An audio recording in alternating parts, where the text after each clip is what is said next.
Good morning everyone. My name is Devi. I am from ZPHS Varsapalli. ఈ రోజు నేను చెప్పబోయే టాపిక్ పేరు మోడర్న్ డ్రైనేజ్ సిస్టమ్. ఈ మోడర్న్ డ్రైనేజ్ సిస్టమ్ని చేయడానికి గల కారణాలు ఏంటంటే, మనకి పూర్వకాలంలో ఇలా ఇళ్ళ నుంచి వచ్చే డ్రైనేజ్ అంతా కూడా ఇళ్ళ బయటనే పడేసేవాళ్ళు. ఇలా పడేయడం వలన వ్యాధులు రావడం కానీ, లేకపోతే వాసన వలన మనుషులు అక్కడ తిరగలేకపోయేవారు. కొన్ని రోజుల తర్వాత ఇక్కడ మ్యాన్ హోల్స్ అనేవి ఏర్పడాయి.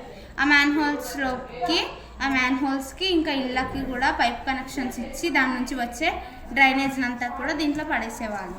కానీ కొన్ని రోజుల తర్వాత ఇలా డ్రైనేజ్ అనేది ఫుల్ అయిపోయి మొత్తం ఓవర్ఫ్లో అయిపోవడం జరుగుతుంది. ఇలా ఓవర్ఫ్లో అవ్వడం వలన ఇక్కడ మనుషులు నడవలేకపోతున్నారు, లేకపోతే చాలా ఇబ్బంది పడుతున్నారు ఆ వాసనను పీల్చుకోవాలన్నా. దానివల్ల దోమల వల్ల డెంగ్యూ, మలేరియా లాంటి వ్యాధులు కూడా వస్తున్నాయి. ఇలాంటి వ్యాధులు వస్తున్నప్పుడు ఇలా మున్సిపల్ సిబ్బంది వాళ్ళు వచ్చి దీని లోపల ఉండే డ్రైనేజ్ అంతా కూడా క్లీన్ చేస్తున్నారు. ఇలా క్లీన్ చేయడం వలన వాళ్ళకు కూడా ఆ గ్యాసెస్ అనేది పడక వాళ్ళకి డిసీజెస్ వచ్చి కొంతమంది ఈ విధంగా చనిపోతున్నారు.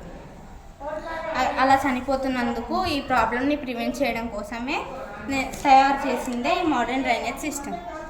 ఇప్పుడున్న మ్యాన్ హోల్కి ఉన్న గుంత కంటే ఇంకొంచెం లోతుకి తవ్వి దాని లోపల ఒక కంటైనర్కి రంధ్రాలు పెట్టి, స్టీల్ కంటైనర్కి రంధ్రాలు పెట్టి పైప్స్ కనెక్షన్స్ ఇవ్వాలి. ఆ పైప్స్ కనెక్షన్స్ ఇచ్చిన తర్వాత ఆ కంటైనర్ రంధ్రాలు ఉన్న కంటైనర్స్లోకి చెత్త అంతా వచ్చి పడుతుంది.